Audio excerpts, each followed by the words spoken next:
Hi yes welcome. നമുക്കിന്ന് the star എന്ന് പറഞ്ഞിട്ടുള്ള ആർതർ സി ക്ലാർക്കിൻ്റെ ഒരു ഷോർട്ട് സ്റ്റോറി ഉണ്ട്. അത് AEC 3 ഫോർ സയൻസ് സ്റ്റുഡൻസിനുള്ളതാണ്. അതിൻ്റെ ക്വസ്റ്റ്യൻ ആൻസർ നമുക്കൊന്ന് നോക്കാം. ഞാനിവിടെ ടെക്സ്റ്റിൻ്റെ ബാക്കിലുള്ള ക്വസ്റ്റ്യൻസ് ആണ് ഇൻക്ലൂഡ് ചെയ്തിട്ടുള്ളത്. അതിൽ നമുക്കറിയാം കഴിഞ്ഞ പ്രാവശ്യം അതുപോലെ തന്നെ മോഡൽ ക്വസ്റ്റ്യൻ പേപ്പറിലൊന്നും 2 മാർക്ക് ക്വസ്റ്റ്യൻസ് ഇല്ലാത്തതുകൊണ്ട് പാരാഗ്രാഫ് ആൻഡ് എസ്സേ ക്വസ്റ്റ്യൻസ് ആണ് നമ്മളിവിടെ അറ്റംപ്റ്റ് ചെയ്യുന്നത്. So the first one is analyze the story as exploring the human condition in the face of cosmic indifference. Okay, ഒരു കോസ്മിക് ഇൻഡിഫറൻസിലൂടെ, കോസ്മിക് പറഞ്ഞു വെച്ചാൽ universality.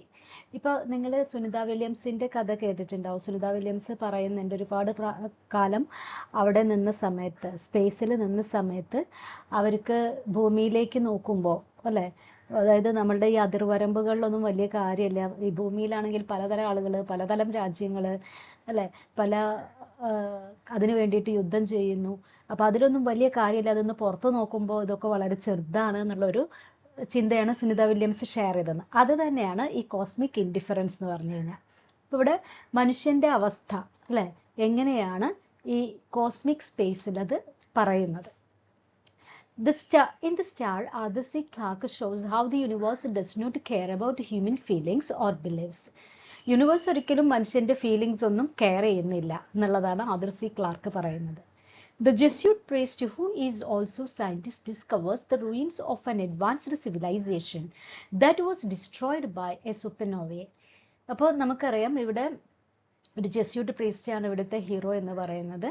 അദ്ദേഹം ഒരു astrophysicist ആണ്. അങ്ങനെ ഒരു സ്പേസ് എക്സ്പെഡീഷൻ്റെ സമയത്ത് ഒരു റൂയിൻഡ് സിവിലൈസേഷൻ കണ്ടുപിടിക്കുകയാണ്. റൂയിൻഡ് സിവിലൈസേഷൻ എന്ന് പറഞ്ഞു കഴിഞ്ഞാൽ നശിക്കപ്പെട്ട ഒരു സംസ്കാരം, അതായത് വേറൊരു ഗ്രഹത്തിൽ ഒരു ജീവൻ ഉണ്ട് എന്ന് അവർ കണ്ടുപിടിക്കുകയാണ്.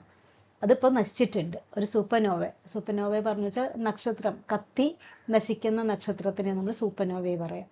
The discovery deeply affects him because he realizes that this event, which wiped out an entire intelligent race, later became the bright star that guided the wise men to Bethlehem. അപ്പോൾ അയാൾ അവസാനം കണ്ടുപിടിക്കുന്നുണ്ട് അത് same day in which Christ has been born to Bethlehem. Okay, അപ്പോൾ ബത്ലഹേമിൽ Christ ജനിച്ച അതേ ദിവസമാണ് അവിടെ ആ സൂപ്പർനോവെ കത്തി നശിച്ചത്. അപ്പോൾ അവിടെ ഒരു സിവിലൈസേഷൻ നശിക്കുന്നത് ഇവിടെ ദൈവപുത്രൻ ജനിക്കുന്നതിന് കാരണമായി എന്ന് പറയുമ്പോൾ ഒരു പ്രീസ്റ്റ് എന്നുള്ള നിലയ്ക്ക് he was very much disappointed. This makes him question whether human beliefs about divine purpose have any real meaning in the vast universe. So he is questioning the religion. അതായത് ഇപ്പം നമ്മളിപ്പോൾ ഇങ്ങനെ പറയുന്നത്, നമ്മളാണ് ആരുണ്ടാക്കിയ ഹ്യൂമൻ മെയ്ഡ് ബിലീഫ്സ് ആണ് religion എന്നൊക്കെ പറഞ്ഞു കഴിഞ്ഞാൽ. അപ്പോൾ നമ്മൾ ഈ എന്താണ് അതിൽ വല്ല മീനിങ്ങും ഉണ്ടോ? ഈ യൂണിവേഴ്സിൽ നമ്മൾ ഒരു എത്രയോ ചെറിയ ഗ്രഹമാണ്, ആ എത്രയോ ചെറിയ ഗ്രഹത്തിൽ ഉണ്ടാവുന്ന എത്രയോ ചെറിയ ആളുകൾ ഉണ്ടാക്കുന്ന കുറേ ചിന്തകൾ അല്ലെങ്കിൽ വിശ്വാസങ്ങൾ, അതിൽ വല്ല മീനിങ് ഉണ്ടോ എന്നുള്ളതാണ് നമ്മുടെ writer Arthur C Clarke question ചെയ്യുന്നത്. The story suggests that no matter how much humans seek meaning, the universe operates on its own laws, indifferent to human emotions. ഇപ്പം നമ്മൾ എന്തൊക്കെ ചെയ്തു കഴിഞ്ഞാലും അതുകൊണ്ടൊന്നും കാര്യമില്ല. യൂണിവേഴ്സ് അതിൻ്റേതായിട്ടുള്ള കുറേ നിയമങ്ങളുണ്ട്, അതിനനുസരിച്ചാണ് മൂവ് ഓൺ ചെയ്യുന്നത്. Clarke presents a harsh but realistic truth: humanity is small in the grand scale of the cosmos. അപ്പം നമ്മളിപ്പോൾ മനുഷ്യൻ ഭയങ്കര സംഭവം എന്നൊക്കെ പറയും. നമ്മളിങ്ങനെ വലിയ ഈ കോസ്മോസ്, ഈ യൂണിവേഴ്സ് എടുത്ത് നോക്കിക്കഴിഞ്ഞാൽ മനസ്സിലാവും മനുഷ്യൻ എത്ര ചെറിയതാണ്. Through the pre-struggle, the story explores the plane of realizing that the universe does not offer clear answers or special treatment to any species.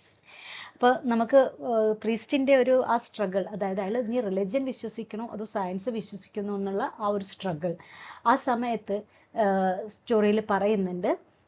Universe does not offer clear answers or special treatment to any species. എല്ലാറ്റിനും ഉത്തരം നൽകാൻ യൂണിവേഴ്സിന് പറ്റുന്നില്ല, അല്ലെങ്കിൽ എല്ലാറ്റിനെ പറ്റിയിട്ടുമുള്ള ഉത്തരം ഒരിക്കലും നമുക്ക് യൂണിവേഴ്സിൽ നിന്ന് കിട്ടുന്നില്ല. So this is the answer. 7th one, assess how the existence of the world and the supernovae challenge traditional notions of creation and divine interpretation. അപ്പോൾ എന്താണ് എക്സിസ്റ്റൻസ് ഓഫ് വേൾഡ് ആൻഡ് സൂപ്പർനോവി?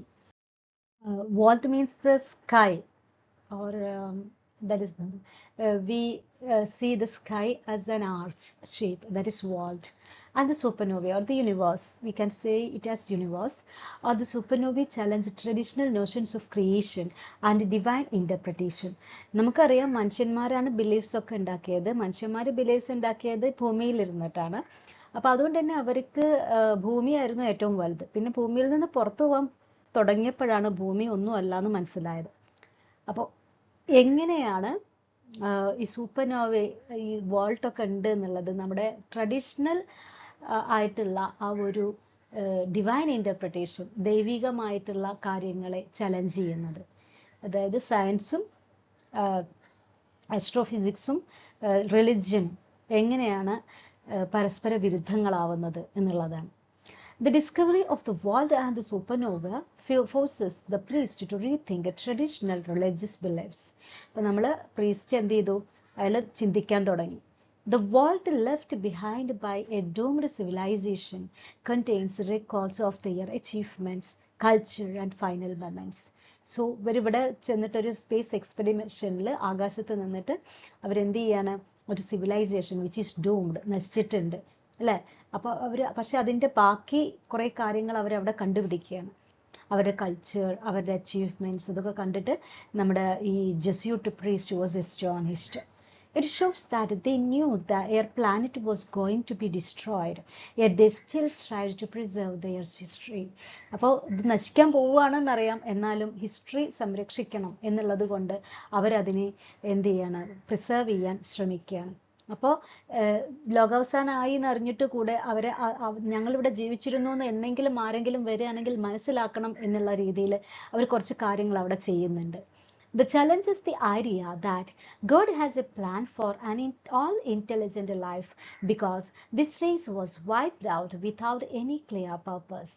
ഇപ്പോൾ നമുക്കറിയാം ദൈവത്തിന് എല്ലാറ്റിനും എന്താണ്? ഒരു പ്ലാൻ ഉണ്ട് അല്ലേ? ദൈവം ആണ് എല്ലാ കാര്യങ്ങളും തീരുമാനിക്കുന്നത്. The supernova which destroyed them later became the Star of Bethlehem, an important symbol in Christianity.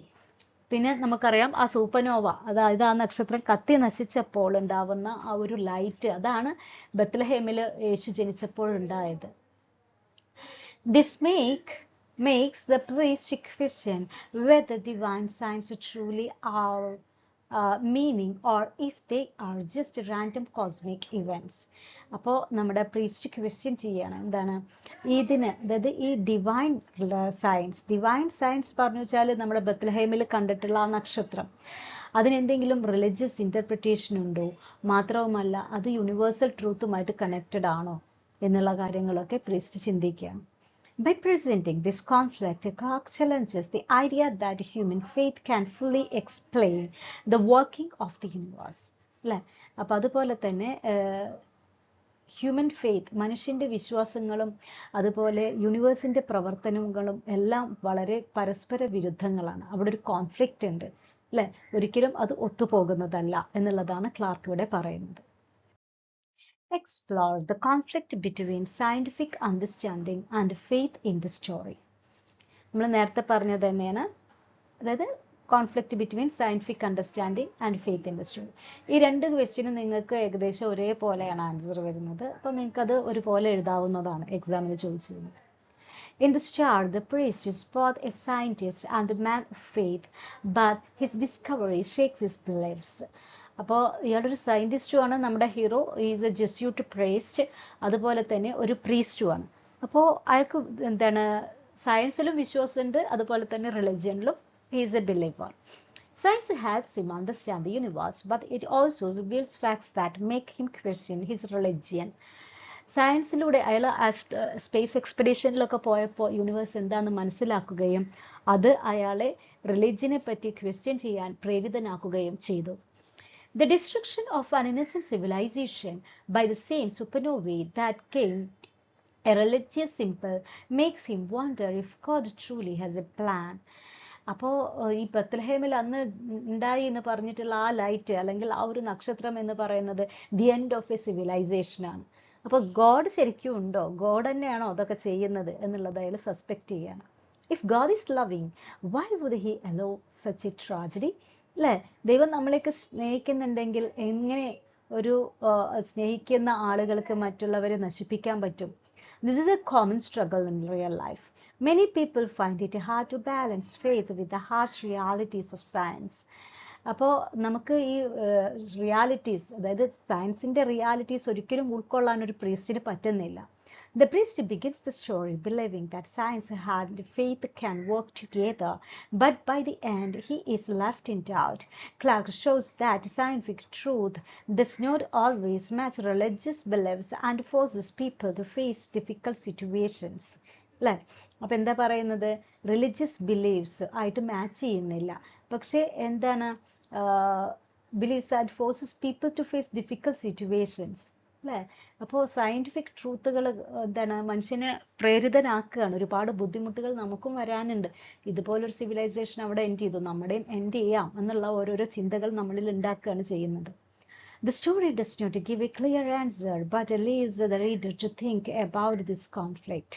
അതിനൊരു സൊല്യൂഷൻ ഒന്നും പറയുന്നില്ല, പക്ഷെ ഒരു കോൺഫ്ലിക്റ്റ് ഉണ്ട്. Conflict between faith and religion is there, it's sure എന്നുള്ള കാര്യമാണ് നമ്മുടെ സ്റ്റോറിയിൽ ആർതർ സി ക്ലാർക്ക് പറയുന്നത്. God's ways are inscrutable to human comprehension and understanding. Substantiate. അതായത് ദൈവത്തിൻ്റെ വഴികളെല്ലാം, ദൈവത്തിൻ്റെ മാർഗങ്ങൾ വളരെ ബുദ്ധിമുട്ടുള്ളതും മനുഷ്യന് മനസ്സിലാക്കാൻ പറ്റാത്തതുമാണ് എന്നത് എങ്ങനെയാണ് ഈ സ്റ്റോറിയിൽ പറഞ്ഞിട്ടുള്ളത് എന്ന് വിശദീകരിക്കാം. In The Star by Arthur C. Clarke, the priest struggled to understand why God would allow an entire advanced civilization to be destroyed. അപ്പോൾ നമുക്കറിയുന്ന കാര്യമാണ് എന്തുകൊണ്ട് ഈ ഒരു സിവിലൈസേഷൻ ഗോഡ് നശിപ്പിച്ചു എന്നുള്ളതാണ് നമ്മുടെ പ്രീസ്റ്റിൻ്റെ മനസ്സിലുണ്ടാവുന്ന ചോദ്യം. As a scientist, he knows that the supernova was a natural event, but as a man of faith, he finds it hard to accept that such suffering had no purpose. Scientist എന്നുള്ള നിലയ്ക്ക് supernova will be there, the end of universe will be there, or the death of a star is inevitable as far as the universe is concerned. ഒക്കെ ശരിയാണ്. പക്ഷേ ഒരു believer എന്നുള്ള നിലയ്ക്ക് ഇതൊന്നും അയാൾക്ക് അംഗീകരിക്കാൻ പറ്റുന്നില്ല. The fact that this disaster later became the Star of Bethlehem, a symbol of hope for Christians, makes him question whether divine plans truly exist. അപ്പോൾ ഈ ഒരു സൂപ്പർനോവയെ കത്തി നശിച്ചപ്പോഴാണ് ക്രൈസ്റ്റ് ഉണ്ടായത്. അതിനെയാണ് എത്ര കാലം ക്രിസ്ത്യൻസ് ആരാധിച്ചത്, അല്ലേ? കാരണം അതൊരു നാശമായിരുന്നു എന്നുള്ളതായി മനസ്സിലാക്കിയപ്പോൾ അദ്ദേഹത്തിന് വളരെയധികം വിഷമം തോന്നുകയാണ് ചെയ്യുന്നത്. അപ്പോൾ ശരിക്കും ദൈവത്തിന് അങ്ങനെ കുറേ പ്ലാനൊക്കെ ഉണ്ടോ, അല്ലേ? ദൈവം ഇതൊക്കെ അറിഞ്ഞിട്ടാണോ ചെയ്യുന്നത്, അല്ലെങ്കിൽ ദൈവം എന്നൊരു സംഭവം ഉണ്ടോ ഇതൊക്കെ കൺട്രോൾ ചെയ്യാനായിട്ട് എന്നുള്ള ഒരുപാട് questions will be there in the mind of this priest. God is loving and just. Why did he not save this civilization? God is love. God can only love people. പക്ഷേ ഈ സിവിലൈസേഷനെ രക്ഷിക്കാൻ എന്തുകൊണ്ട് ഗോഡിന് പറ്റിയില്ല? As they often seem cruel and without reason. അപ്പോൾ എന്താണ്, വളരെ ക്രൂരമായിട്ടുള്ള ഒരു സംഭവമാണ് ശരിക്കും ഗോഡ്. ഒരു റീസണും ഇല്ലാത്ത, ഒരു ചിന്തയില്ലാത്തൊരു സംഭവമാണ് ഗോഡ് എന്നൊക്കെ നമ്മുടെ പ്രീസ്റ്റിന് തോന്നുകയാണ്. This idea understand God's ways as they often seem cruel and without reason. അല്ലേ? ഗോഡ് ക്രൂരനാണെന്നൊക്കെ തോന്നുകയാണ്. This idea reflects the larger theme of the story, how the universe operates beyond the human comprehension. മനുഷ്യന് മനസ്സിലാക്കാത്ത രീതിയിൽ എങ്ങനെയാണ് ഈ universe നടക്കുന്നത്, അല്ലെങ്കിൽ യൂണിവേഴ്സിൻ്റെ കാര്യങ്ങളെല്ലാം സംഭവിക്കുന്നത് എന്നുള്ളതാണ് പറയുന്നത്. By the end, the priest is left in doubt, showing that faith can be tested when faced with the vast indifferent forces of the cosmos. അപ്പോൾ അവസാനം അയാൾ പറയാണ്, showing the faith that can be tested when faith with the vast. അല്ലേ? നമുക്ക് നമ്മുടെ വിശ്വാസം തന്നെയാണ് ഇവിടെ ടെസ്റ്റ് ചെയ്യപ്പെടുന്നത്. കാരണം നമുക്കൊരിക്കലും അംഗീകരിക്കാൻ പറ്റില്ല ഈ പ്രകൃതിയുടെ നിയമങ്ങളും ദൈവത്തിൻ്റെ നിയമങ്ങളും. രണ്ടും രണ്ടാണെന്നുള്ള കാര്യമാണ് നമ്മുടെ പ്രീസ്റ്റ് മനസ്സിലാക്കുന്നത്. സോ ആ ഒരു കോൺഫ്ലിക്റ്റ് ആണ് നമ്മുടെ പ്രീസ്റ്റിന് ഉണ്ടാവുന്നത്. Sketch the crew members' reaction to the priest's revelation and how steadfast they remained in their faith. അപ്പോൾ മറ്റുള്ള ക്രൂ മെമ്പേഴ്സിൻ്റെ റിയാക്ഷൻസ് എന്തൊക്കെയായിരുന്നു? നമ്മൾ പ്രീസ്റ്റിൻ്റെ കാര്യം മാത്രമാണ് ഇത്രയും നേരം ഡിസ്കസ് ചെയ്തത്. ബാക്കിയുള്ള reaction to the priest revelation, അല്ലേ? പ്രീസ്റ്റ് പറഞ്ഞപ്പോൾ ബാക്കിയുള്ള ക്രൂ മെമ്പേഴ്സിൻ്റെ റിയാക്ഷൻസ് എന്തായിരുന്നു? ഓക്കെ, പിന്നെ എത്രത്തോളം അവരുടെ വിശ്വാസങ്ങളിൽ, റിലീജിയസ് ബിലീഫ്സിൽ ഉറച്ചു നിന്നു. The crew members reacted differently from the priest after discovering that the destroyed civilization's sun became the star of Bethlehem. അല്ലേ? അപ്പോൾ ഒരു സിവിലൈസേഷൻ, ഇപ്പം നമ്മുടെ സൂര്യൻ കത്തി നശിച്ചാൽ എന്താ സംഭവിക്കുന്നത്? ഭൂമി ഇല്ലാതെയാവും. അപ്പോൾ ആ സൂര്യൻ കത്തി നശിക്കുന്ന പോലെ ഒരു സ്റ്റാറാണ് അവിടെ കത്തി നശിച്ചത്. അതായിരുന്നു star of Bethlehem. Unlike the priest who struggles with his faith, the other crew members remain calm and unaffected. So മറ്റുള്ളവർക്ക് വലിയ കുലുക്കമൊന്നും ഉണ്ടായിരുന്നില്ല. പക്ഷെ ഈ പ്രീസ്റ്റിനാണ് ഈ വിശ്വാസത്തിനെ പറ്റിയിട്ട് വളരെയധികം സംശയമുണ്ടായത്. As scientists and explorers, they see the destruction as natural event and not a test of divine will. അവർക്കറിയായിരുന്നു, അവർ ഓൾറെഡി എന്താണ്, they believe in science. അപ്പോൾ ഇത് സയൻസിന്റെ നിയമമാണെന്ന് അവർക്ക് അറിയായിരുന്നു, അല്ലാതെ ദൈവത്തിന്റെ ഹിതമല്ല. They do not question their beliefs or feel the same emotion conflicts as the priest. അപ്പം they do not question, പ്രീസ്റ്റിന്റെ പോലെ എന്താണ് വിശ്വാസത്തെ ക്വസ്റ്റ്യൻ ചെയ്യുക അങ്ങനെയൊന്നും ഇവർ ചെയ്തില്ല. This contrast highlights the priest's deep struggle. While the others accept the universe as it is, he cannot ignore moral and spiritual implications of what they have found. അപ്പോൾ പ്രീസ്റ്റിന് കുറച്ചുകൂടെ വിഷമമായി. കാരണം എന്താണെന്ന് വെച്ചാൽ അവർക്കൊരു പ്രശ്നവുമില്ല, കാരണം അവർ നേരത്തെ മനസ്സിലാക്കിയിട്ടുണ്ട്. But the priest is not at all in a position to accept the reality. അപ്പോൾ ഈ സയൻസിനെ പറ്റി ഉൾക്കൊള്ളാനും പറ്റുന്നില്ല, എന്നാൽ ഫെയ്ത്തിനെ തള്ളിപ്പറയാനും പറ്റുന്നില്ല. This was the situation of the priest. The crew's reaction suggests that faith is personal and that people respond differently to difficult situations. In the end, while the priest is deeply shaken, the others continue their mission, showing that not everyone sees a contradiction between science and faith. ഇപ്പോൾ പ്രീസ്റ്റിന് അനങ്ങാൻ പറ്റാതിരിക്കുമ്പോൾ മറ്റുള്ളവർ അവരുടെ expedition അല്ലെങ്കിൽ ആ ഒരു space expedition തുടർന്നുകൊണ്ടിരിക്കുകയാണ്. അതായത് faith എന്ന് പറഞ്ഞാൽ പേഴ്സണലാണ്. നമ്മളാണ് തീരുമാനിക്കുന്നത് എന്ത് വിശ്വസിക്കണം എന്ത് വിശ്വസിക്കേണ്ട എന്നുള്ളത്. അല്ലാതെ ഒരു റിലിജ്യൻ പറഞ്ഞു എന്നുള്ള വിചാരിച്ചിട്ട് നമ്മൾ വിത്തൗട്ട് റീസൺ നമ്മൾ അതിനെ ബ്ലൈൻഡായി ബിലീവ് ചെയ്യരുത് എന്നുള്ള കാര്യമാണ് പറയുന്നത്. Next question, comment on the ending of the story. Ending എങ്ങനെയാണ്? The ending of the star is powerful and thought-provoking. The priest who began the journey, whose strong faith is left in doubt and sorrow. അത് നമ്മുടെ expedition തുടങ്ങുന്ന സമയത്ത് നമ്മുടെ hero, അതായത് Jesuit priest, was very strong in his faith and religion. പക്ഷെ അവസാനം അയാൾ എന്താണ്, ഡൗട്ട്ഫുൾ ആയി, വിഷമമായി. അതുകൊണ്ട് തന്നെ he cannot understand why a loving God would allow an entire civilization to be wiped out just so their son could become the star of Bethlehem. ജീവനാഥന്റെ അല്ലെങ്കിൽ എന്താണ്, ദൈവത്തിന്റെ മകൻ പിറന്നപ്പോൾ നമുക്ക് വെളിച്ചം തന്നിട്ടുള്ള ആ സ്റ്റാർ ഇവിടെ ഒരു ജനതയെ തന്നെ ഇല്ലാതാക്കി എന്നുള്ള ഒരു തോട്ട് അയാൾക്ക് ചിന്തിക്കാൻ പറ്റാത്തതായിരുന്നു. This revelation shakes him deeply, making him question whether divine plans truly exist. അപ്പോഴാണ് ഇതൊക്കെ ഉള്ളത് തന്നെയാണോ, ദൈവത്തിന് ഇതിൽ കൺട്രോൾ ഉണ്ടോ, ഉണ്ടെങ്കിൽ ഇങ്ങനെയൊന്നും ഉണ്ടാവില്ലല്ലോ. The story ends on a note of uncertainty as the priest struggles with a painful truth. അല്ലേ? അങ്ങനെ ഒരു എന്താ പറയുക, വേദനയേറിയ ഒരു സത്യം അയാൾ മനസ്സിലാക്കുകയാണ് ചെയ്യുന്നത്. Perhaps the universe is not guided by a loving hand, but by cold, indifferent forces. അല്ലേ? ഒരു സ്നേഹമുള്ള കൈയല്ല ദൈവത്തിൻ്റെ, അല്ല ദൈവം പ്രകൃതിയെ നിയന്ത്രിക്കുകയാണെങ്കിൽ, പക്ഷെ ബൈ കോൾഡ് ഇൻഡിഫറൻറ്റ് ഫോഴ്സസ്. അല്ലേ? നമ്മൾ ഒരിക്കലും സഹായിക്കാത്ത അല്ലെങ്കിൽ നമ്മളെ മനസ്സിലാക്കാത്ത ഏതൊരു ഫോഴ്സാണത്. This ending challenges the reader to think about the conflict between faith and science. അപ്പോൾ ഫെയ്ത്തും സയൻസും തമ്മിലുള്ള ഒരു കോൺഫ്ലിക്റ്റ് ആണ് ഇവിടെ പറയുന്നത്.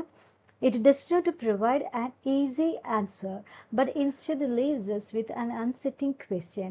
If the universe follows natural laws without purpose, where does that leave faith? അല്ലേ? അപ്പോൾ അവിടെ ഇങ്ങനെ ഒരു പറഞ്ഞു കഴിഞ്ഞാൽ ഒരു നിയമവുമില്ലാതെയാണ് യൂണിവേഴ്സിന്റെ പോക്ക് എന്നുണ്ടെങ്കിൽ അവിടെ ദൈവത്തിന് എന്താണ് പ്രസക്തി?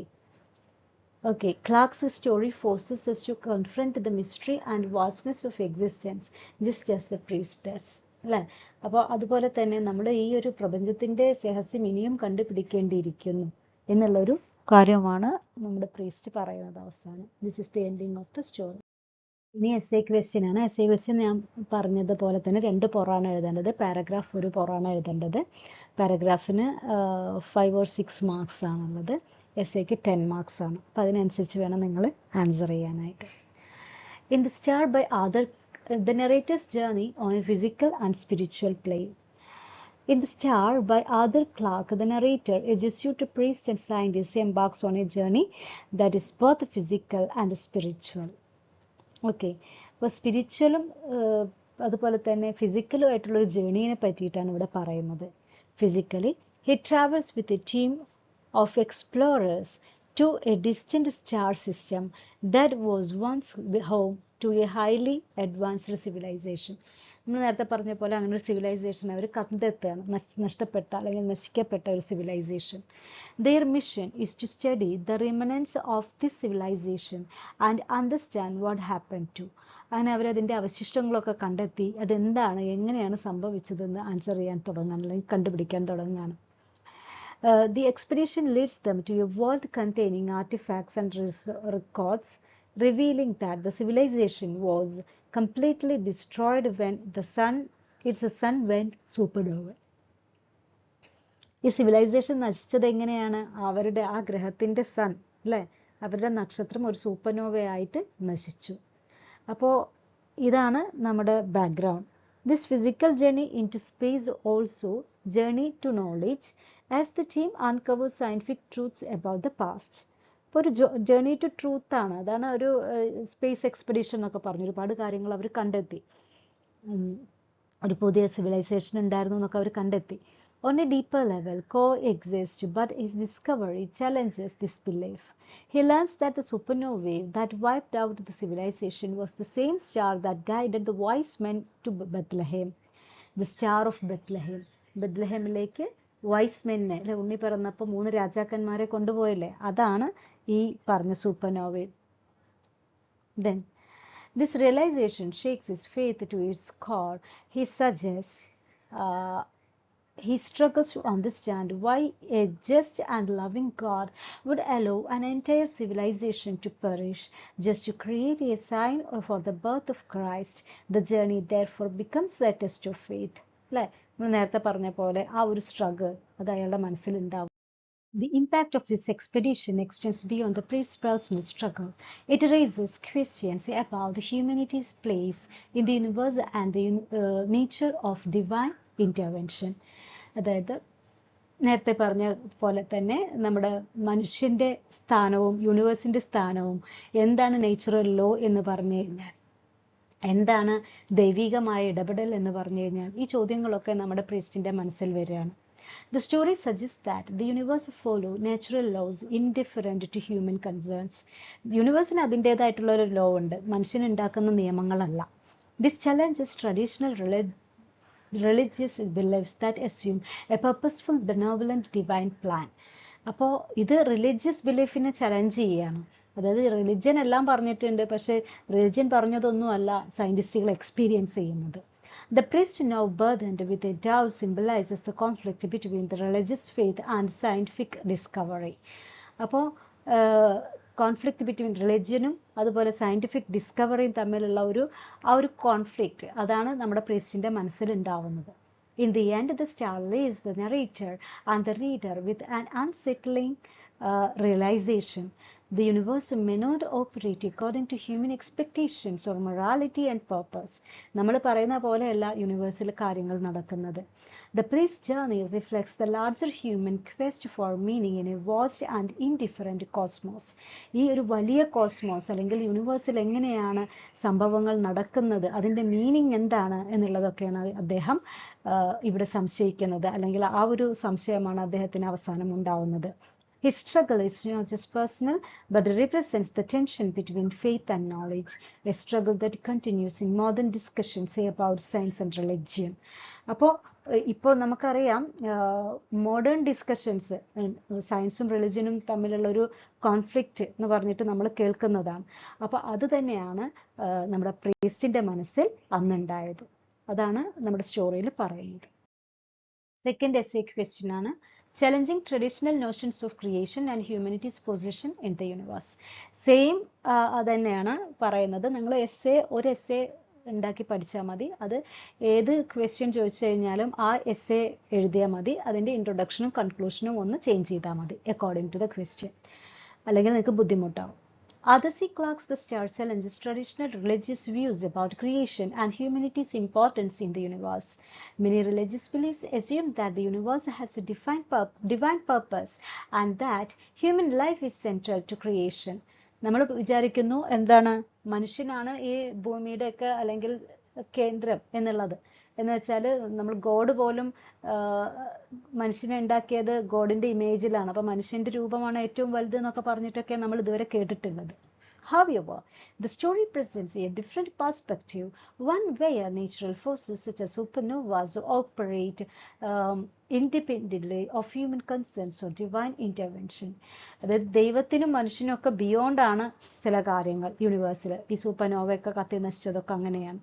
The destruction of an advanced civilization simply to create the Star of Bethlehem suggests a universe that is indifferently to human suffering. അപ്പോൾ നമുക്കറിയാം ഈ ഹ്യൂമൻ സഫറിങ്ങിനേക്കാളും ഒരുപാട് എന്താ പറയുക കാര്യങ്ങൾ നടക്കുന്നുണ്ട്. ഒരുപാട് ഹ്യൂമൻ സഫറിങ്സ് ഈ യൂണിവേഴ്സിൽ നടക്കുന്നുണ്ട്.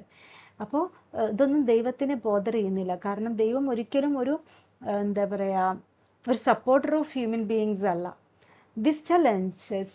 This challenges the idea of a benevolent creator who carefully plans events for human benefit. അപ്പം നമുക്കറിയാം നമ്മുടെ റിലിജൻ നമുക്ക് പഠിപ്പിച്ചു തരുന്നത് എന്താണ്? മനുഷ്യന് വേണ്ടിയാണ് റിലിജൻ, മനുഷ്യന്റെ നന്മയ്ക്ക് വേണ്ടിയിട്ടാണ്. ഇങ്ങനെയൊന്നുമല്ല സംഭവിക്കുന്നത് യൂണിവേഴ്സിൽ. The story also questions the traditional beliefs that humanity holds a special place in the universe. അല്ലെ, മനുഷ്യത്വത്തിന് ഒരു പ്രത്യേക വില ഉണ്ട് എന്നൊക്കെ പറയുന്നതൊക്കെ തെറ്റാണെന്നാണ് ഇവിടെ പറയുന്നത്. The extinct civilization in the story was more advanced than humans, yet it was completely wiped out. അല്ലെ, അപ്പോൾ ഒരു സിവിലൈസേഷൻ തന്നെ അവിടെ ഉണ്ടായി, നശിച്ചു അവിടെ ആ സ്പേസിൽ at the time of the birth of Jesus Christ. If a civilization with its intelligence and culture was destroyed without any apparent reason, what does that say about the significance of humanity? അപ്പോൾ ഇങ്ങനെ ഒരു ഇത് നശിപ്പിക്കാൻ മാത്രം ക്രൂരനാണ് ദൈവം എന്നുണ്ടെങ്കിൽ എങ്ങനെയാണ് ദൈവം മനുഷ്യനെ കെയർ ചെയ്യുന്നത്?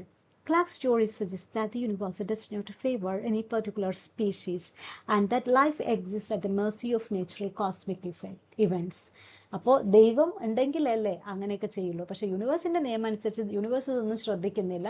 അതിങ്ങനെ ഇവോൾവ് ചെയ്തുകൊണ്ടിരിക്കുകയാണ്. അതിൻ്റെ ഇടയിൽ ചിലപ്പോൾ മനുഷ്യനുണ്ടാവും, മനുഷ്യൻ നശിച്ചു പോകും. That is happening in the universe. This idea opposes the belief that humans are uniquely chosen or protected by a higher power. അതായത് റിലിജൻ അനുസരിച്ചിട്ട് മനുഷ്യന്റെ ഏറ്റവും അടുത്ത് നിൽക്കുന്ന ആളുകളാണ് ദൈവത്തിന്റെ ഏറ്റവും അടുത്ത് നിൽക്കുന്ന ആളുകളാണ് മനുഷ്യന്മാര്. അവർക്ക് വേണ്ടിയാണ് ദൈവം ലോകം ഉണ്ടാക്കിയത് എന്നൊക്കെ പറയുന്നതൊക്കെ തെറ്റാണെന്ന് നമ്മൾ സമ്മതിക്കേണ്ടി വരും. Another perspective offered in the story is the conflict between science and faith. The Jesuit priest, who is both a scientist and a believer, struggles to reconcile his faith with the truth he discovers. അയാൾ കണ്ടെത്തിയ സത്യം അയാളുടെ എന്താ പറയുക വിശ്വാസങ്ങളിൽ നിന്ന് വ്യത്യസ്തമായിരുന്നു. He expected to find evidence of a divine order in the universe, but instead he finds proof of cosmic indifference. അപ്പം എന്താണ് ഓർഡർ ഓഫ് ദി യൂണിവേഴ്സിന്റെ ഒരു ഓർഡർ അയാൾ കണ്ടെത്തി, പക്ഷെ അത് മനുഷ്യന്റെ ബിലീഫിൽ നിന്നും വ്യത്യാസമായിരുന്നു. His crisis of faith represents the broader human struggle to find meaning to a universe governed by natural laws rather than divine will. പ്രകൃതി നിയമം അനുസരിച്ചിട്ടോ ആണ് കാര്യങ്ങൾ നടക്കുന്നത്, അല്ലാതെ ദൈവഹിതം അനുസരിച്ചിട്ടല്ല എന്ന് അദ്ദേഹം മനസ്സിലാക്കുകയാണ്.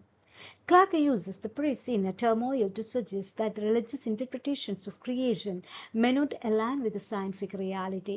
Religion പറഞ്ഞ കാര്യങ്ങളൊന്നും scientific reality ആയിട്ട് ഒത്തുപോകുന്നതല്ല. Ultimately, the star presents a universe where events occur without divine intention, challenging the comforting belief in a purposeful creation. അപ്പം എന്താണ് ബിലീഫ് ഇൻ പർപ്പസ്ഫുൾ ക്രിയേഷൻ, അതായത് എന്തിനാണ് ദൈവമാണ് യൂണിവേഴ്സ് ഉണ്ടാക്കിയെന്നൊക്കെയാണ് നമ്മൾ ബിലീവ് ചെയ്യുന്നത്. പക്ഷെ എങ്ങനെയാണ് ദൈവം ഉണ്ടാക്കിയത്, ദൈവം എന്തിനു വേണ്ടിയാണ് ഉണ്ടാക്കിയത് എന്നൊന്നും ഇല്ല. അപ്പൊ അതൊക്കെ ഈ യൂണിവേഴ്സിൽ നടക്കുന്ന കാര്യങ്ങളൊക്കെ നോക്കുമ്പോൾ അതൊക്കെ അതിന് വളരെയധികം എഗൻസ്റ്റ് ആണ്. It forces readers to consider a new perspective, one where human existence is not central, but where faith must confront the harsh truths revealed by science. Clarke's story leaves us with a profound and unsettling question: can faith survive in a universe that appears to be governed by chance rather than design? അപ്പം ഇവിടെ Christian റിലിജനും അതുപോലെ തന്നെ ബിലീഫും തമ്മിലുള്ളൊരു question ആണ്. നമ്മുടെ വിശ്വാസം ഈ യൂണിവേഴ്സിൽ നിലനിൽക്കുമോ ഇല്ലയോ എന്നുള്ള കാര്യങ്ങളൊക്കെയാണ്. നമ്മുടെ പ്രീസ്റ്റിന് തന്നെ ഒരു ഡൗട്ട് വരികയാണ് അവസാനം. ഓക്കെ, നിങ്ങൾ ഈ വീഡിയോ കേട്ട് ഒന്നും കൂടെ ടെക്സ്റ്റ് വായിച്ച് നോക്കുക. പിന്നെ നമ്മുടെ സ്റ്റാർ എന്നുള്ള സ്റ്റോറിയുടെ വീഡിയോ ഉണ്ട്, അത് ഇംഗ്ലീഷിലുള്ളത് തന്നെ കാണുക. എന്നാലേ നമുക്ക് എക്സാം എഴുതാൻ പറ്റുള്ളൂ. ഇംഗ്ലീഷ് നമ്മൾ നന്നായിട്ട് കേൾക്കുകയും വായിക്കുകയൊക്കെ ചെയ്താലേ നമുക്ക് കൂടുതലായിട്ട് മനസ്സിലാക്കാൻ പറ്റുള്ളൂ. Okay, thank you, bye bye.